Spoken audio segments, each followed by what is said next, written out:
Hello, and welcome back to the Authentic Creative, expanding our capacity to feel good. I'm so excited because someone that I've known for a very long time, but sort of peripherally, but I'll get into all of it. But just gonna let you guys know about her. Christy Dreiling is here. I am so delighted and honored that she's taken the time to be with us. She is a spiritual coach, a best-selling author, and global leader in business and relationships. With over 2 decades of success in network marketing, she ranks among the top 0.01% of income earners and has led teams to over 1 billion in sales. Her journey from childhood hardship, including homelessness and overcoming abuse, to self-made success has shaped her into a powerhouse of resilience, confidence, and love. Christy blends her expertise in business with deep spiritual wisdom, helping individuals manifest abundance in all areas of life. I'm getting head chills just reading her bio to you guys. As an author of 4 books, a podcast host as well, and co-producer of an award-winning documentary, she inspires thousands worldwide.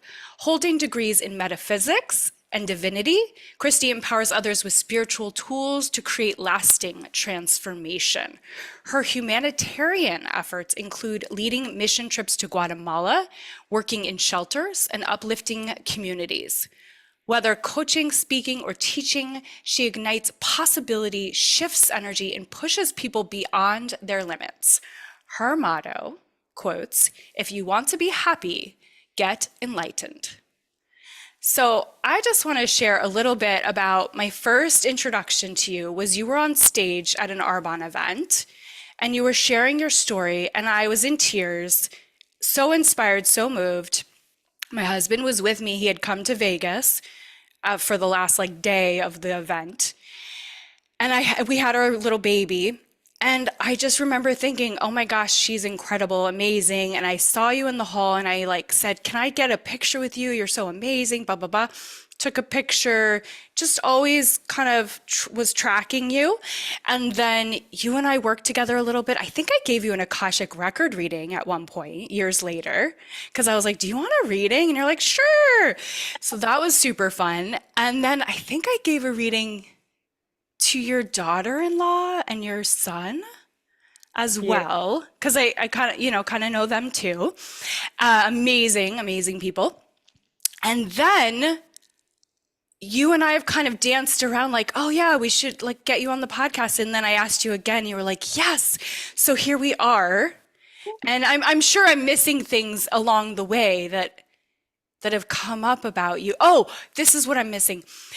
I watched you on Instagram or Facebook years ago having an experience with your shaman in a field, Yeah. right? And I was like, that's so freaking cool. And that was before I started having my shamanic experiences and psychedelic experiences. And then I've just watched you go through these incredible earth-shaking transformations over the years. I mean, it's been a long time since that first moment that I saw you. You've gone through so much. Yeah, girl. Yeah. To say the least, to say the least. Thank you, by the way. Yeah, thank Yeah. you for that lovely introduction and it's so beautiful to hold the space with you and I always like to say it by divine appointment only and it's like when the time is right, the time is right and the messages will be clear and they'll come through the way they're supposed to. So uh I'm grateful to be here and yeah, thanks for having me. You're Thanks for having s- you're so welcome. So, question for you. Your journey from childhood challenges to success is so inspiring. I don't want to just skip over that. I want to give you an opportunity for people who don't know your story to just share as much as you feel like sharing about it, as little or as much. And then I have some follow-up questions about your beginnings. Sure, sure. Well, if you want to know more about my story, you can always read it in my book, LOL. But I'll give you the highlight reel. There's not much that I keep from anybody because I finally came to the understanding that I chose and we choose our stories. We Yeah. choose to be in these physical bodies. We choose the mother, the father, the children. We choose it all right? We go into these contracts with each other. So, you Agreed. know, I used to say, woe is me. I don't want anybody to know about my pain and suffering, because then if they know about my pain and suffering, then they're not going to love me. I will be abandoned again, just like Mm. as a kid. So for a long time, even I was 27. I'd been married for 7 years to my ex-husband before he even knew about my story. So it was, Wow. yeah. I'd earned a VP position in my company at the time when I actually felt confident enough to share with even him that he wouldn't leave me. If Wow. That's fascinating, amazing, and so moving. Okay, keep going. Yes. Yeah, so my mom had me at the age of 15. She was kicked out of school because she was pregnant. We lived in a small country town in Kansas, and they told her she was a disgrace, so they kicked her out. And Oh my God. yeah, it was crazy. She actually had me on an Air Force base in Eglin Air Force Base in Florida, Okay. and um, so she couldn't take care of me much for the first year. So my grandma took me back and I lived with my grandma. And then my mom came back. She got married. But before she got married, we actually lived in a car behind the Pizza Hut. All right. So I remember, like, I was around 5 years old, and we would be sleeping in the back of the car. We would go to the lake and get cans out of trash cans, and we would put them in pillowcases and go to the grocery store and turn it in for money. And she wound up getting a job at the Pizza Hut. Okay. Okay. And she wound up falling in love, and she married the manager of the Pizza Hut. Okay. And he wound up being, you know, let's just say he was in his shadow work. All right. He was in, Mm-mm. and so we went, before that though, I mean, I loved pizza. Like, I mean, I still love pizza. It's like we would sit on top of the car and watch the stars and eat pizza. And, even as I got older, I dealt with my pain by just eating a medium Pizza Hut pizza. It was great. And so, that was part of that human experience that, I don't regret. But to sum it all up, that was a blimp. It actually created this drive and this urge for me to create more, because I wanted to have a family one day. I wanted to be able to, have a beautiful space for my children to blossom. And so, I'm glad it happened the way it did. I'm glad that the things that happened, and my mom, I'm not glad that my mom got hurt, but I'm glad that I got to witness those things and witness us do have things happen to us, so that I could overcome it, and then wind up touching hundreds of thousands around the world. Mhm. So it sounds really weird for, me to come to a healing space of saying, God, thank you to the dads that were abusive. That was really the catalyst that made me the woman I am today. Um, Mm. Powerful. That's deep. That's powerful. Yes. To get to that place, and that takes incredibly deep, Oh, consistent work. you have no Cons idea. You have no idea. Like, I feel like I've had my full time job since I was 11 has been the spiritual work, yeah. full time. It's so interesting that some of the people that shine the brightest, that are the most effective, that have the most success are the people who've experienced the opposite. It's like you said, their soul kind of needed that experience, that contrast in order to come to the other side. And it is this hero's journey. It's an incredibly huge arc that you've had. Yeah, and I think, we have a tendency to really we have a tendency as a society to idolize those who go on to we're all on the hero's journey. We just all are. But Yeah. sometimes, the reason why people also need to go through it, and we idolize those people that break through, is because um in some capacity we're not breaking through, right? And we need to be reminded of what's possible. You don't actually have to have, like, I remember when Dylan, my older son, was little. I don't know, he was like maybe 11. And he said to me, Mama, am I going to be as successful as you? Because, I haven't had the hard life that you had. Mm. And I said to him, I sat there very quietly with him and held that space. And it was a very real, observation for him. I said, baby, I did that work so you don't have to. And you can literally go out there and start and build something more big, more beautiful, more touching than what I've ever been able to do. Oh, I'm in tears. Oh my God, Christy, that's so beautiful. Yes, like we want them to stand on our shoulders. Yeah. Yeah. Ugh, and you're such an incredible, I mean, to look at your children is to Mhm. see you have two, Three sons, three. three, three Yeah. handsome sons. To look at your children. I mean, I only know Dylan really, but like, is to just see what you've done, the work you've done. Thank you. However, I said this to someone earlier. I don't remember who it was, but like I literally, the only credit I can take is that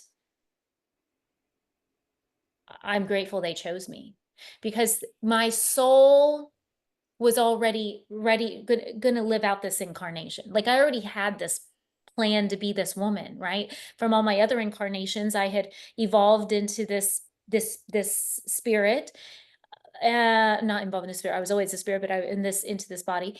And so they just chose me because they knew that in order for them to reach the level they needed to reach, they had to have a mother and a father that were exactly the way we were. So I actually, Dylan, I'll spend time with Dylan. All of my boys are also unique, but I'll spend time with Dylan and I'm like, what? Like, you're teaching me, like, this is amazing. Like, I'll ask, sometimes go to him for advice. And Mm, and that's really beautiful. And I also think that we're actually working on our next books together. And we're not going to have a one book, but he has his, yeah. and I have a book, and we plan to publish at the same time as a mother-son, you know, uh, Oh my it- God, I love it. That yeah, is so fun. yeah, it'll be fun. It'll be fun. But my point in saying, like, we beat ourselves up as parents too often. You have kids? I have two boys, Boys, 9 yeah. and 11. Yeah, yeah, perfect ages. We get caught up on like, am I doing it right? What if they turn out to be crazy and wacko? And then they write a book about what a, crazy mother I am. Um, and then you do all the right things, and then you're like, shit, maybe that's still not the right thing, and then you hear the stories where they wind up going, Yep. we really don't have as much control over that as we think. I mean, we can only do the best that we can do with the awareness we have. Yes. And if you show up every day as a mother and a father and you're just doing your work, that means you're not sitting on the couch every night just watching Netflix and ignoring your children and on your phone all the time. Listen, that's not doing the work. The work is being present, to the best of your ability. And, also showing them that, you're not perfect. We're not perfect. We're not perfect. But when we mess up, can we own it? Can we say, I'm sorry? Yep. Yeah, So, because our parents, that generation didn't have that modeling. And I right. see that as one of the major differences between that generation and our generation as parents is this repair, Yeah. is we show them. My kids are really good at saying sorry and Cool. and quickly, Cool. because we show that to them.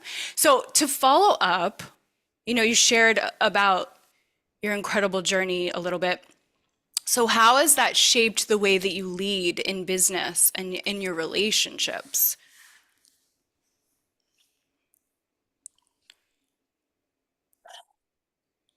Well, the way that past business to current business are very, very different. Okay. So I'm going to share about the way I led in the past Yeah. and where I'm at now. So in the past, I was driven by fear. Mm-hmm. Mm-hmm. Um, I so did not want my boys to have the experience I had to go through that I was willing to work harder than anybody around me to make sure that they didn't have to like Mm-hmm. suffer the way I suffered, right? Mm-hmm.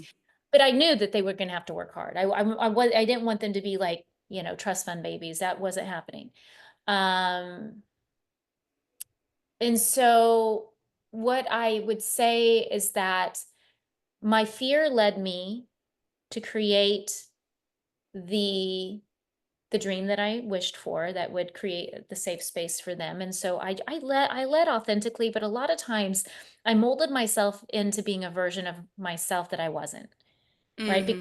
the community that I chose to be a part of, um, sometimes I didn't fit in so well, you know? And I love crystals and I love energy. I love frequency. I love things that come from things we can't explain. The And mystic.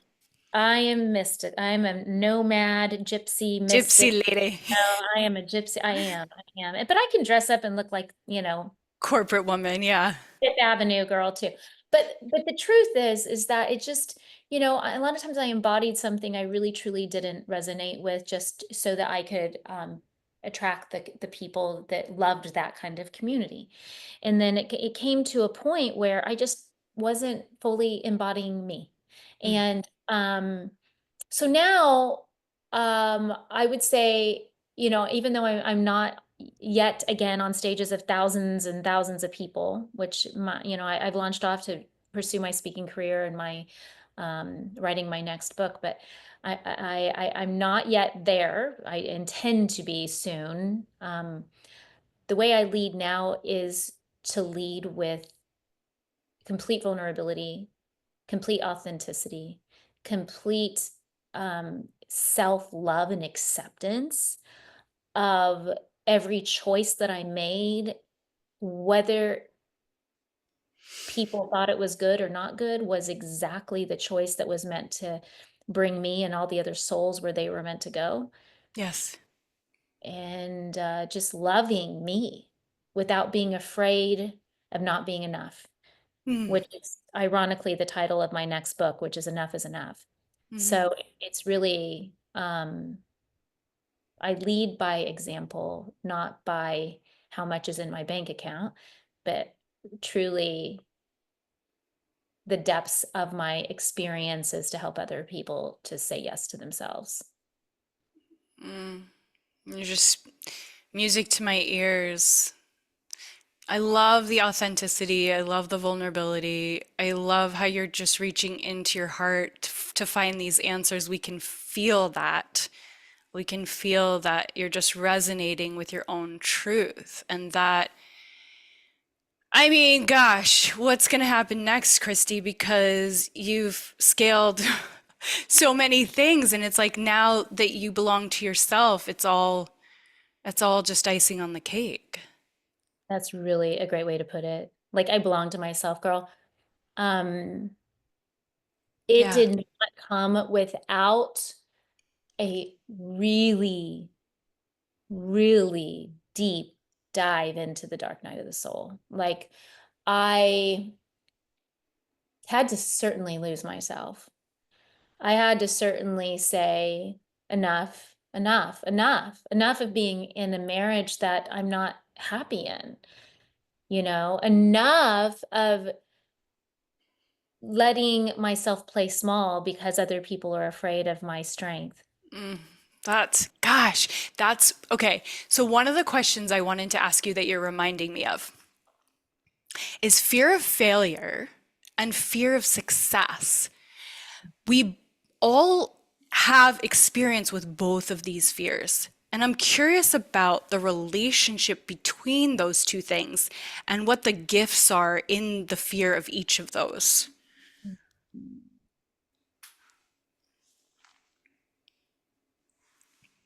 Well, the fear of failure is actually, you've already tapped into success. And the reason I say that is because if you're fearing failure, this is your this is your higher self. This is your guides saying to you you're on to something. So if you say, I'm fearing taking my podcast to the next level, that's exactly what you need to do, because on the other side of that, there's a lot of light to be revealed. The opponent is not going to come to you in a place where they're not worried about you. Okay. They're not going to give you fear in places that there's not going to be a massive amount of light and love to be experienced. Okay. Got it. You've got to earn the light. You have to earn the light. All right. Mm. Nobody, otherwise everybody would have, everybody'd have it, right? Just like we used to say, well, everybody can get a Mercedes. No, no, not everybody can get a Mercedes. Not everybody reaches the 0.001% of whatever it is that they do. Not everybody's Meryl Streep. Not everybody's, Tiger Woods or whatever. No, why? Because they earned the light. They were willing to break through their fears and their own mental barriers. And is it hard? Hell yeah, it's hard. Because every time you get close, what happens is you get the test, you start tasting it. Oh, I'm getting closer. And then boom, you get slammed right back down. You get this, oh shit, I got to start back again. You get tested.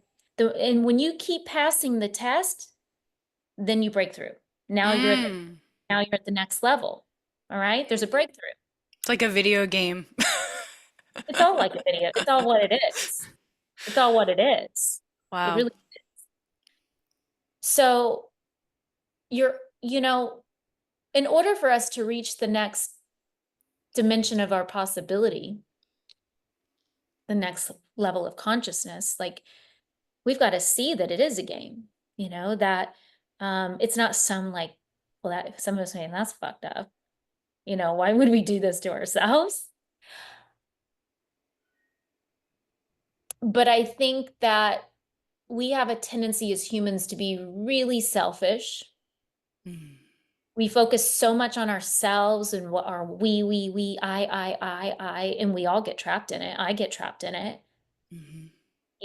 and Yeah, and you're in survival mode. It's really easy to get trapped in it or that kind of lack thinking or what have you. It's like when you feel filled up from the inside, then it's easier to just overflow. You do charity work, right? So I want to just touch on that. Your journey, um,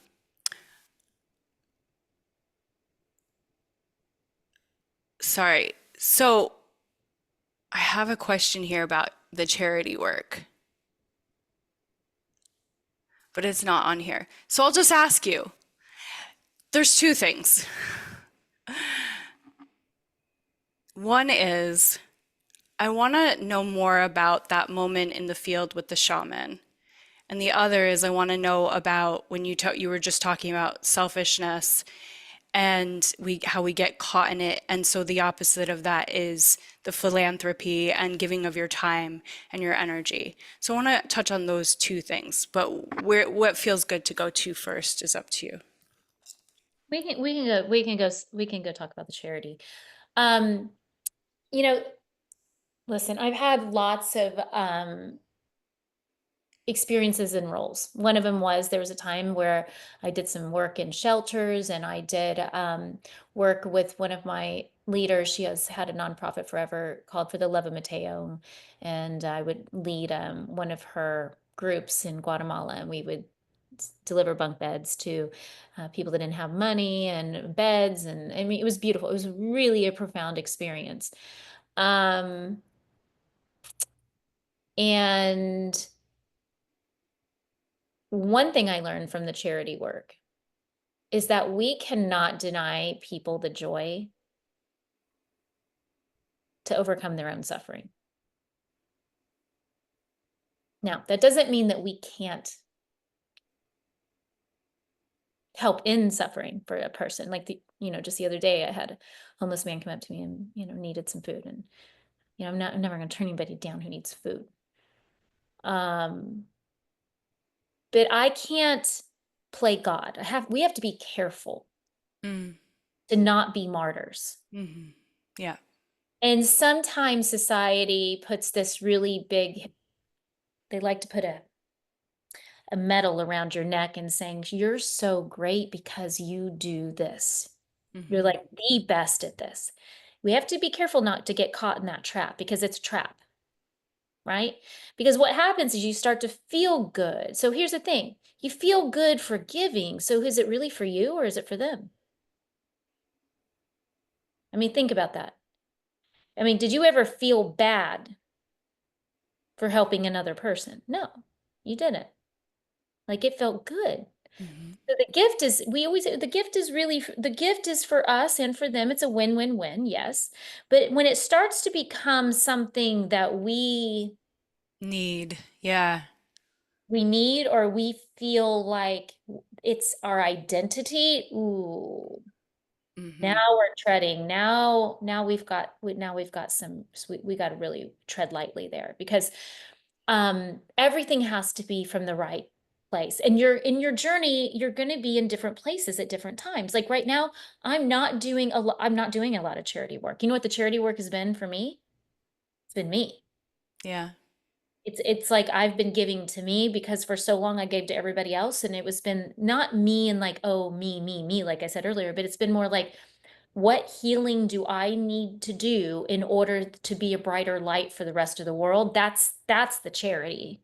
Mhm. Right? Some people think that they have to go, and they have to go to another country. And listen, go inside your house, close the door, get into your bathtub and meditate. I love being in my bathtub. Good. I Yes. will take that advice from you all day long. Yeah. Yeah. And it's important, because if we don't do this work on ourselves, this world is going to suffer more without us showing up. Okay. So the charity we need to do is start with us. Then once you have enough and you can fill up other people's cups, bring it on. That you will be given more light. Okay. That when your vessel is too, um, when it's hit capacity, does that make sense? Mhm. Yeah, I All, mean, there's so many women that are doing charity work, giving to the schools, volunteering, and they're completely depleted. yeah. Yeah. It's But the, because it's the feminine. We think we got to be it all, do it all. We got to be the sex partner. We got to make incredible love to our partner. We got to be great parents. We got to be great businesswomen. Oh, by the way, you also have to have a perfect body, and you have to be spiritual, and you have to be great finance. Like, listen, it's exhausting, yeah, right? it's like the Barbie speech, right? It's like, did you see that? You didn't see it. Oh God. It's a great speech. Okay. It's what you just said. Okay. Yeah. Right. Get out. Yeah. Yeah. And so to some degree, we need to fully embrace wherever we're supposed to be, right? Right now, you and I, we're Yeah, it's right, like be right here with right rooted beneath your now, feet. here now, Yeah. be here now, be here now. But listen, that's why meditation is everything. If you can't sit quietly and meditate and then allow the creator to speak to you, and that creator, whether you believe it's your higher self or your guides or God or whatever, I don't care what you want to call it, but whatever it is to you, you need to be able to get the downloads. Yeah. And if we don't sit quiet and feed ourselves that kind of charity, right? Then we can't go fill other people's cups up. And so I have a feeling I'm being groomed and conditioned for bigger charity. I don't even like to use the word charity, but bigger humanitarian work. Um, but they're not showing me what it is yet. So I'm being patient with that and doing what work they want me to do right now, and then that'll come. So that's how I'll answer that. Yeah.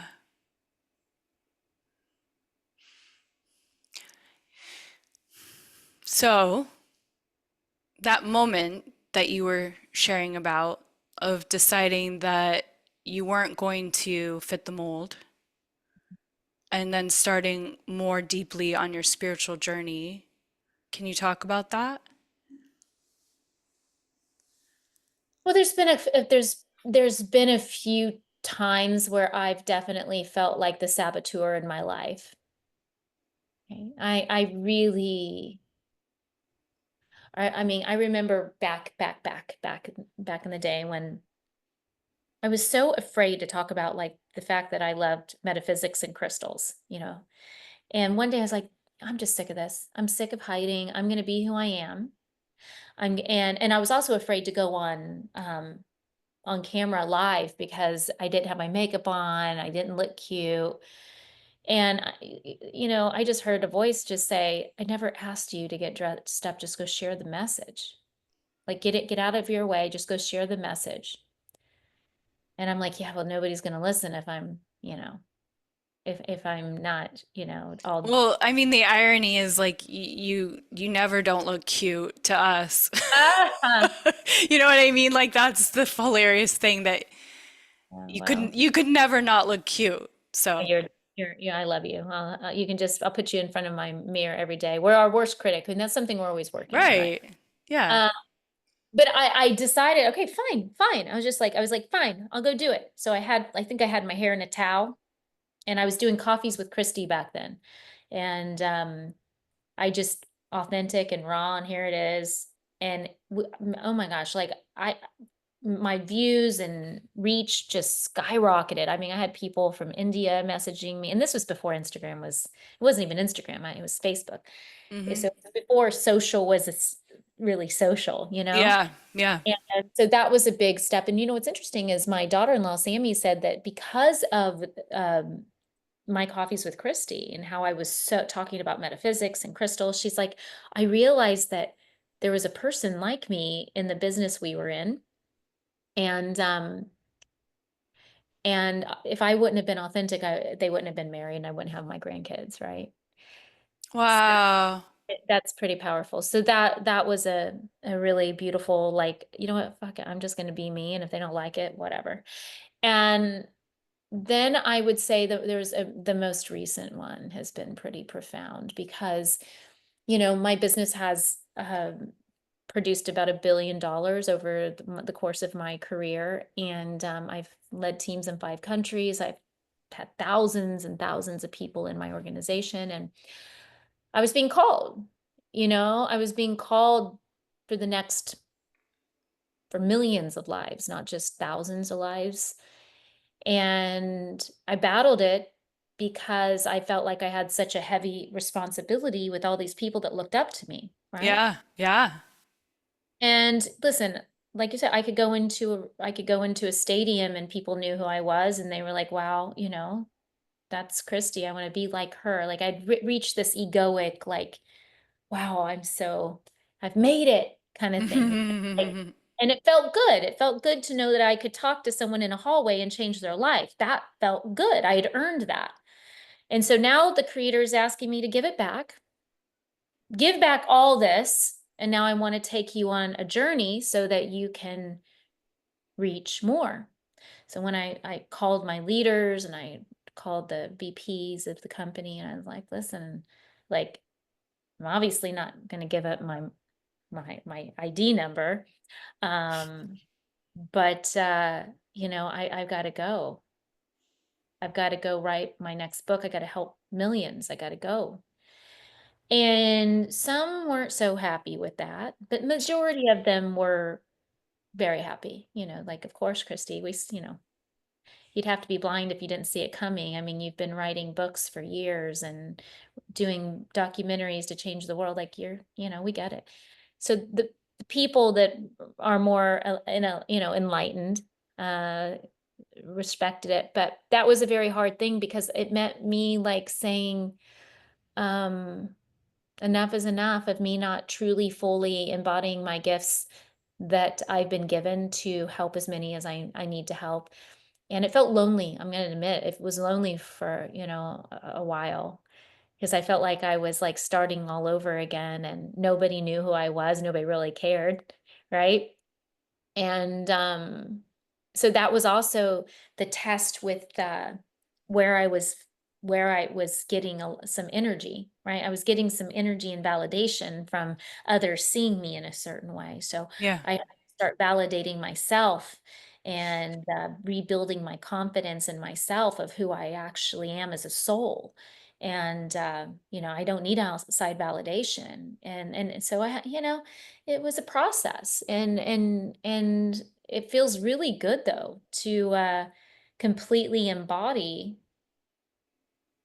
your truth. Hmm. And that, people looked at me when I left my ex-husband.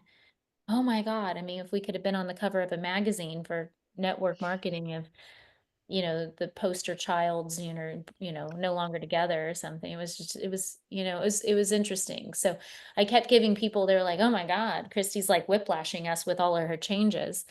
Um, but it also gave other people the courage to actually have the crucial conversations with their partners or with themselves, with people, and take action, change, do something before you die here.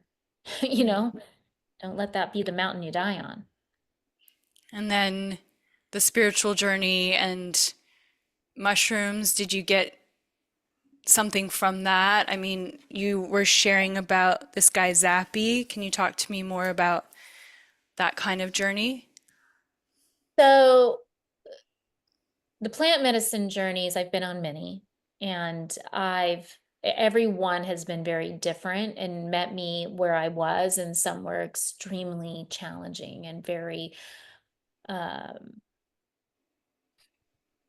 oh my gosh, like very humbling, I guess you might say. Oh yeah. Yeah. Uh, I mean, Like Mother, ego deaths. Is that what you mean? yeah, yes, yes, but especially ayahuasca, she just showed me where I had issues with control. Okay. Yeah. And listen, my control mechanism was a very important personality that I developed to save me as a kid. Okay. Yeah. And I needed her. I needed her to be able to control her environment in order to feel safe or in order to not be swayed by the dark, right? Yeah. Yeah. When you're a light worker, listen, they show up. Okay. They show up in disguise and they try to get you off your path. It's just natural. But to really recognize that I had so many control issues that was actually, it was hindering me from my next evolution. And that was, she was like, I'm not getting you, what was supposed to be a 5 hour journey wound up being 7 or 8 because I wasn't letting go of control in the work. And she's Mhm. like, I'm not letting you get out of this until you let go. And I finally Mhm. surrendered to her. I Mhm. finally surrendered to her. And I was tired. And it was like, I'm just tired of fighting all the time. I'm tired of trying to be more for my kids and my Mhm. mom and Mhm. the world. I'm just tired, Mhm. you Mhm. know? Mhm. Yeah. Like, so Aya was a really profound. Now, mushroom, that's a whole nother journey. I'll be talking about all these in my books, in my next book, whether the peyote medicine and the hape and sananga and the mushroom and the Molly, all of them, ketamine, all of those journeys that I've taken just unveiled different, it took back the veil of different projections and perceptions that I was clinging to, Mhm. that I wasn't aware of. Mm. Like that's what's crazy is you think you know yourself, but then the veil's removed and you're like, what the hell? I'm just looking again at the background at your Airbnb and all the Picasso faces, and it's like what you're talking about. It's like all the masks, Oh, 100%. right? That you had, like you said, you had to wear Yeah, to I had to wear. survive and to thrive until you were finally safe enough. Yeah. But I've never been, and here's the thing, this is what my next book is all about. Like I kept searching for something outside of myself to make me safe enough. Yeah. I really just kept, like, okay, well, that's not it. Well, that's not, it's like I was looking for the Holy Grail. I mean, it was like Christy Jones in the Last Crusade. And you just did it at a level that most people don't do it at, but I think that we're all doing that. 100%. Yeah. Everyone's doing it. Most of the clients that I get are they are definitely their own characters in that film. You know, they're looking for the Holy Grail. They're Yeah. looking for the Holy Grail and they think it's going to be on the outside. And then, you know, this is why I love working with people. Like I can teach people how to become rich. I can teach them how to manifest whatever they want. I know those tools. What I got to teach them to do is to not fuck it up once they get it, like I did. Okay. And because you're going to get tested once you create and you manifest success, you're going to get tested. And then you got to question, are my intentions pure? Are the reasons why I'm doing all of this is my intention pure, or is it for the ego gratification? Now, if I get people who are there, they're like, Christy, okay, listen, it's kind of like do the therapy before you have problems, right? Why do people usually go to a therapist when they're about ready to lose their relationship? But they've Mm, been doing it the whole time. mm. That's why I say, don't wait until your life is on fire and it's blowing up to get someone to show you the way. But some people, this is what people do. This is what I did. None of them will happen to me. Nah, I'm smart. I've been doing the work. Famous last words. It's like that's when, you know, you're just like, oh, let's see how clever she or he thinks they are now, right? New Wow. level, new devil. New level Wow. always. Yeah. Yeah, it's interesting because it's the opposite of the Holy Grail. It's like, no, this when you're alive, if you're alive, you're going to be doing it and you're going to keep doing it and you're going to keep doing the work and then until you're ready to pass to the other side. Yeah. You But know, and it's interesting because you can choose not to do the work. well, yeah, But most people don't want to do the work. yeah.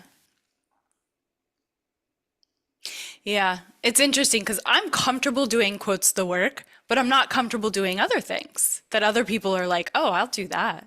Let's talk I'm about that. I'm like, let's lay down, let's feel our feelings, let's regulate our nervous system, let's breathe it out, let's cry it out, let's scream it out. I'm like, "Yes, bring it on." Right? But like trying to figure out how to become rich, like you just said, "Oh, yeah, I got that. I can figure that out. I can tell you how to become rich." I'm like, "I don't know how to do that." Okay. So it's just interesting how we all have our like places where we're so willing to go. It's so easy for me to go and just do the deep spiritual work. Not easy, but you know what I mean. It's like I want to, even if it's hard. Well, let me ask you this. Let's just do a little workshopping on you right now. You said you don't know how to do that, right? You said that's what you said. I don't know how to do that. Yeah. Do you think that's true? Or is that a story I'm telling myself? Yeah, I'm just Yeah. asking. Oh, I mean, it most definitely could be a version of a story for sure. Okay. Um, the other question is, do you actually want to be rich? Mm. Well, I'll tell you, I already feel incredibly abundant, Right. like incredibly rich in like a million ways. And would I like to have more money in the bank? Yeah. Okay. So, Yes. so you would like it. Okay. Beautiful. Who wouldn't? Right? Money, money is, and you've heard this before. I'm not going to tell you something you don't know, but money is just energy. Yeah. It is an exchange. The universe will give you an abundance of that whichever it is you just ask for in exchange for the light you put into the world. So because you have a lot of abundance and all this, you feel blessed and abundant in maybe your relationships and your work that you do, right? You have that, Mm-hmm. right? Mm-hmm. Mm-hmm. Amazing. So what's happening is all that light you're putting into the world, it's going into this bank account. It's called your spiritual bank account. So in the spiritual plane, you have a bank account with a lot of energy in it. Okay. And the minute you say, you know what, I'd like to take a withdrawal. Yeah, it doesn't have to come now, but creator, I'd love to take a financial withdrawal. I'd love to take some of that energy and have it in my bank account. And the reason why is because my intention is that I want to create a space where I'll be able to do, um, I want to be It, able to retreat center. Let's just yeah. make Yeah. I have a retreat center where I can heal more people. Okay, so Yeah. now their intention, the universe is like, you know what? She has great intentions with what she's going to do with that. She's going to be mindful with her money, mindful with her money. So at some point, the miracle's going to happen. They're going to surprise you. Okay, but you have to get it because of what you've given. It's already being held for you. Now, there may come another time. Like it's in escrow. Yeah. In escrow. Yeah. That's it. There's another time that maybe you get a surprise. Maybe you're way older or younger, doesn't matter. I'm just saying, maybe you're 80 and you get a health surprise. And you're like, all right, creators, what do I got in my bank account? My energy bank account. Well, Siri, the last 20 years, you kind of just sat on the beach and drank margaritas. You're gonna have to earn some more light for us to help pay that debt. And how do you pay that debt? Well, see, if you had reserves in the escrow, the right person would show up with an answer to solve that health problem instantly like that.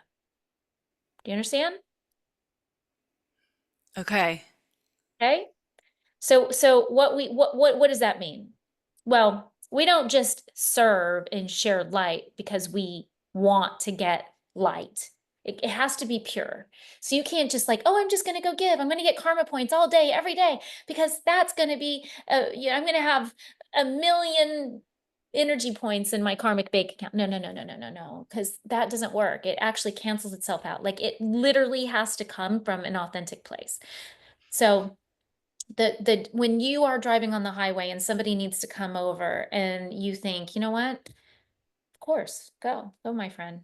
Good. I hope this helps you in your way in your day. Boom. Energy points goes into your karmic account. Okay. But the minute you say, I'm going to go do this, listen, I'm going to go do this podcast for Siri because I want to increase my email count, or I don't, whatever. I'm just making shit up right now. Whatever somebody might say because they want to get something in return. I want to get 5 new followers, or I don't know, whatever. Okay. Sure. I don't even know how many people listen to your thing. I have no idea. Like the fact that I just want to show up and give light because I don't care where it's going to go. It's light is light. I want to share that light. Hella fucking luya with that, right? That means that we just dismantled 20 negative things from happening to 20 different people. Okay? The 20 people that are listening to this, or the 2,000 people that are listening to this, those people are going to be blessed now with positive angels that are going to be circling them. Okay? They're going to go about their day to day with positive angels around them. All right? Because they're in the light. They're in the light. It's interesting because I've studied Buddhism for about 17 years, and the way I perceive what you're saying is through that lens of cause and effect Yeah, of course. and good karma and creating good karma. And I'm also interested in, and I know this might be a boring question, but it's just coming up, so I'm going to trust it, is that what about all the people? Because there's a lot of people, like I know money is net neutral, and that if you're a good-hearted person, you'll do good things with your money. And if, you're not a good-hearted person and you're selfish, you'll do, quotes, bad things with your money. But why are there a bunch of people who are not, quotes, good people that are very rich based on what you're sharing, right? Like, how does that compute? I do have an answer for you, but I do want to back up for 1 Yeah, second. yeah. Because here's the deal. I've made over $12 million. Okay. Not saying that to brag. I've made 12 million in my career and I lost it all. I completely gave it away. And you know why? It's not because I was a bad person. It was because I didn't have the tools. I didn't have the confidence in how to manage it or how to really be a good steward of the vessel of this energy. My vessel wasn't big enough to handle that much light. Does that make sense? If your vessel is not big enough to handle the light, you're going to lose it. Okay. So And also, maybe it just wasn't how you wanted it to be received through that particular avenue. it could be that, but I definitely know that I called the energy way in. I called the energy in way sooner than I was ready for it. Mm, mm, There mm. were lessons I needed to learn because of the ancestral karmic debt that was being handed to me to heal. Right? For Yeah, all, we have this yeah. karmic debt in our ancestral or epigenetics that we get to clean up. Um, and part of it, my soul wanted the challenge. It didn't want to be bored. So there's a lot. So it doesn't mean like I've not been the best steward with the energy that the creator's blessed me with until in now where I'm actually getting the tools.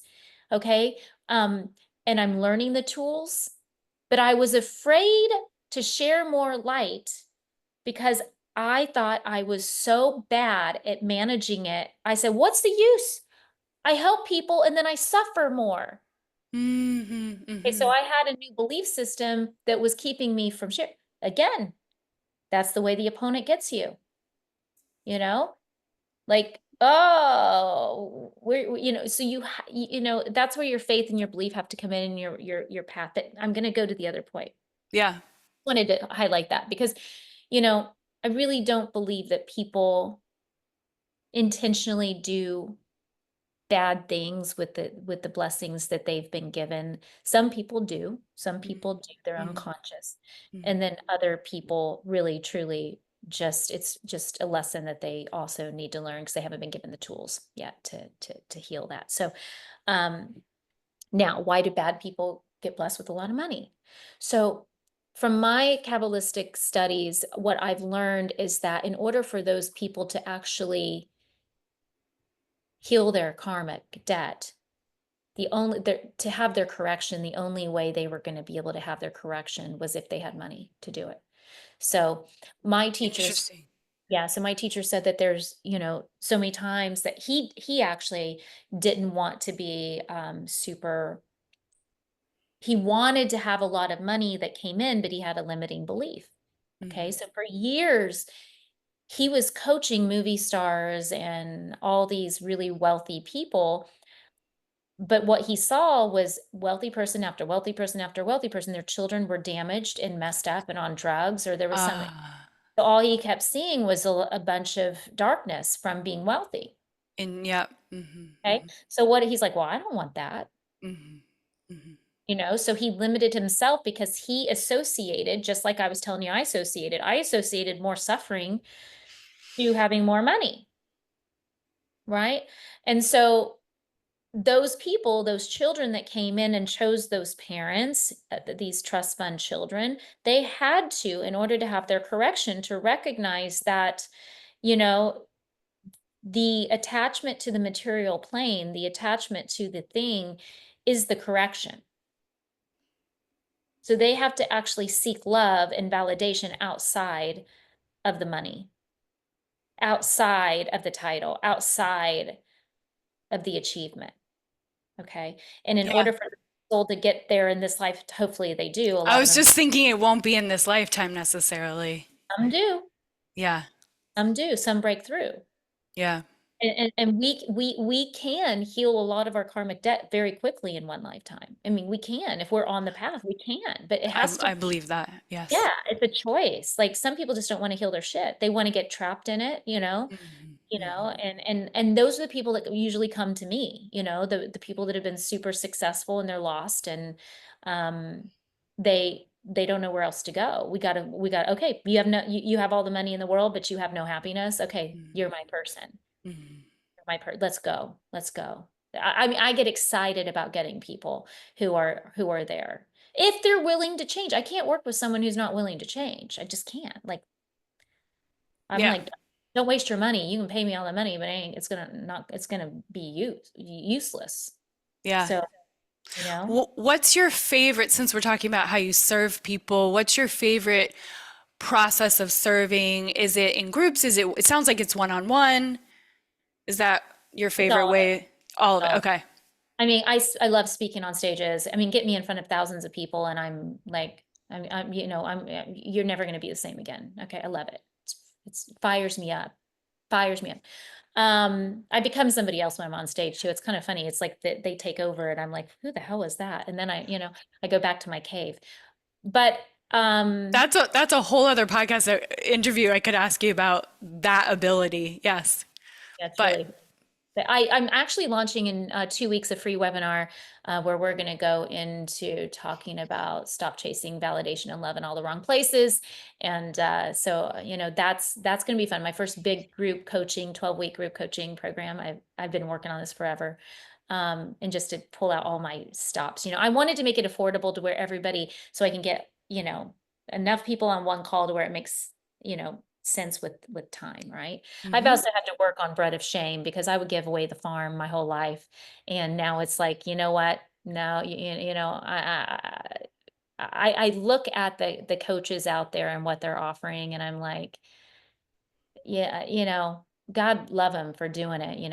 I gotta love that people are out there serving, but there's a lot of misinformation that people are being taught, and um, it's getting them on the wrong path. It's making them struggle more. It's not the wrong path because they chose it, but they're struggling a lot more with misinformation. So I like group coaching's good. It's good, but one-on-one, I can tap into their field. Mm, Just this yeah. morning, meeting with Zappio, I tell you, the psychedelic guy. He's made all the psychedelic movies, or not all of them, quite a few of them, famous ones. And we were sitting there, we were leaving, and there's this guy, this big Jersey guy sitting there, and I'm like, he said, "Hey, what are you selling over there?" Because Gons was talking about his Kana product, which is pretty amazing, which we need to talk about here. And I was like, "Oh, we've got a psychoactive product. It's not a psychedelic, but it's heart opening." And he's asking me more questions. And when we were done, he said, I looked at him, I said, "You have Rocky energy. I don't know why. You got some Rocky energy, like Rocky, really strong Rocky energy." He looks at me like I have a third eyeball. He goes, "What'd you just say?" I said, "You got Rocky energy." And he says, "Come here." I was like, "Okay, what's up?" He pulls out his phone. He shows me a picture of him and Rocky from when he was Rocky's fill-in. Oh, wow. He's like, "I can't believe you just said that. I can't believe that. How in the hell did you know that?" Said it's the work. I said it's the Yeah, work. you saw it. You saw it. Here's my card. This is what we're all able to tap into when we heal our shit. We start doing the work. And I can't take credit for it. I'm just tapped in. The universe is just tapped. I'm with it. It's not me. Yeah, I teach Akashic record reading and it's fun. It's fun the things that come through and you're like, why? I don't know that word, but I'm saying it. Yeah. I don't normally say that word. Well, Yeah. that's so crazy that you talk about Akashic because we were in a breath work session a couple weeks ago with some friends, and I get a past life vision, like Yeah. in my breath work. And I'm like, everybody comes out and they're like, "I felt this, felt that." And I was like, "Yeah, I saw myself in Egypt as this priestess." And they're like, "What?" I'm like, "Yeah, I don't know." So a week later, I'm doing this life activation with some really powerful women. And one of them was like, "Yeah, I see you as this Egyptian priestess going down the Nile." And I'm like, "Shut up." So it's like, well, and in Kabbalistic, this last week has all been about past life. It's all been about that stuff's been coming up energetically. Like, so Nice. you've been getting insights to your past. Um, that's pretty cool. So I've not played where you play a lot. I mean, I've been with lots of shamans and done some Akashic work and with you a long time ago. But it's really fun to explore. It makes you understand yourself a little bit better. Yeah. Yeah. And it gives you that compassion of like, of course, that's why I'm dealing with this in this lifetime. Mm. You are so amazing. You're so fascinating. You're so deep. You've experienced so much. I love watching your journey, Christy. I love hearing. I can't wait. I say this sometimes, but I'm going to say it again is I can't wait to get in the bath and listen back to this and soak it in Yeah. Yeah, because literally soak. literally soak it in because it's brilliant. Thank you for your gems of wisdom. Thank you for sharing your light. And if people want to work with you, I have Christy's information. It's going to be in the show notes, Christy Dreiling at att.net. And also your phone number, yeah? Um, I was given that, but I'm like, really? Oh wow. yeah, yeah. So let's do this. Let's do this. For just your show, I'm going to do this. I'm going to do it only for your show. Okay. You, for whatever reason, the universe wants me to give my number. So you have my number, everybody. You have my number. She's going to give it to you. Um, but only text me if you really, really desire change, like you really want to do some work. That's really all I need to help the healers now. So I've had to go through this to help the healers to heal. All right. So we've uncovered some pretty powerful medicines that can really help the healers to heal, and different modalities as well as energy work. So if you're one of them, or you know that you're on the path to be one of them, then definitely reach out to me. Amazing. Thank you for that. And I have no words, honestly. This was so much fun. This was such a wonderful experience. And I think everyone's going to really enjoy your next book. I can't wait. I can't Yeah, wait. girl, I can't wait. I want to do something with you really quickly, and because you have this audience that loves you, loves your work, loves your heart, loves your intention. Um, Share with us all, if you may. It's up to you. Like, what would you love to intention into your business this year, into your life? I see myself hosting retreats in Italy, Costa Rica, Mexico, Mount Hood Village, Oregon, where I have a retreat coming up this weekend that's full. I love facilitating breath work. I love working with people one on one. I love creating people's ability to go deeper within themselves, to process the emotions, to release what they're ready to release, to have the deep transformation for themselves. Hi, honey. I see myself expanding with retreats and just going deeper with one-on-ones.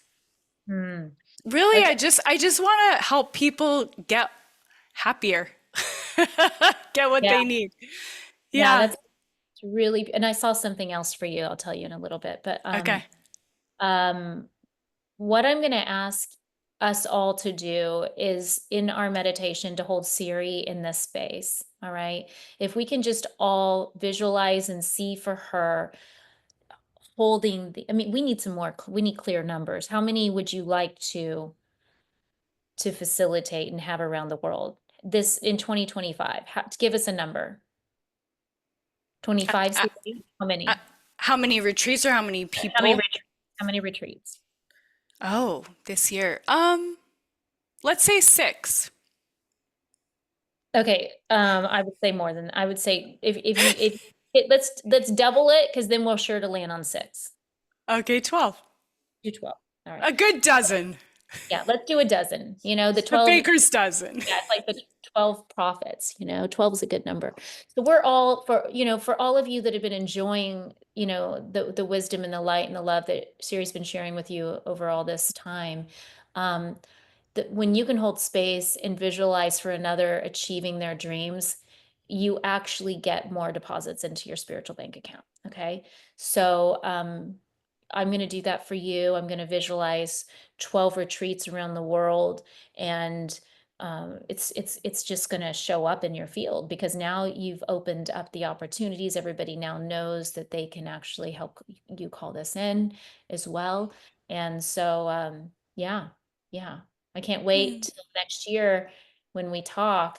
Let's just do this again in a year, and let's see what's happened by that time. Sound good? I love it. It's like the 12 miracles of Christmas. Right? Yeah. So Yeah. I love it. Oh, Christy, thank you for this. You're Thank you're you. you're incredible. You're incredible. You're incredible. No, you're incredible. I mean, we're incredible. There you go. I love it. Well, love Hmm. you all so much. Appreciate you. Thank you for having me on your show. Thank you guys for listening. Keep expanding your capacity to feel good one breath at a time, and we'll see you next time. Bye for now.